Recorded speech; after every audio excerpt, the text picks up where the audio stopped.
आपण दिंडोरी येथे अनेक शस्त्रास्त्र बघण्याचा योग हा आपल्यासाठी आलेला आहे. तर या ठिकाणी वाघनख, चिलखत, दस्ता, दांडपट्टा बाजीप्रभू देशपांडे घोडखिंडीमध्ये कसा वापरला होता, पावनखिंडीमध्ये कसा वापरला होता, ते बघण्यासाठी आपल्याला 17, 18, 19 फेब्रुवारी 2025 ठिकाण दिंडोरी दिंडोरी बाजार पाटांगण. मित्रांनो, आपण आज एक इतिहासाचे अबोल साक्षीदार दुर्मिळशास्त्राचे प्रदर्शन दिंडोरी गावात भरलेलं आहे.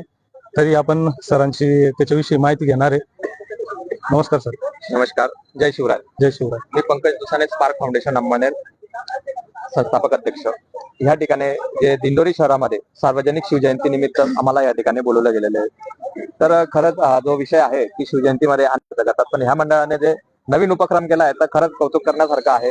या ठिकाणी आपण अनेक शस्त्रास्त्र या ठिकाणी आणले की जे असे शस्त्र आहे की ज्या शस्त्रांनी स्वराज्याचे रक्षण केले, शत्रूला पळते केले, धर्माचे रक्षण केले, असे पवित्र शस्त्र आपण या ठिकाणी सर्वांसाठी उपलब्ध करून दिलेले आहेत. स्पार्क फाउंडेशन अंबनेरने हे प्रदर्शन या ठिकाणी लावलेले आहेत. तर मी तुम्हाला त्याची माहिती देणार आहे.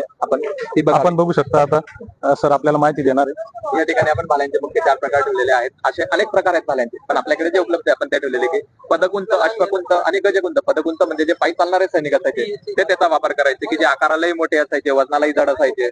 या ठिकाणी ठेवले अश्वकुंत. अश्व म्हणजे घोडा, घोड्यावरचे जे सैनिक असायचे.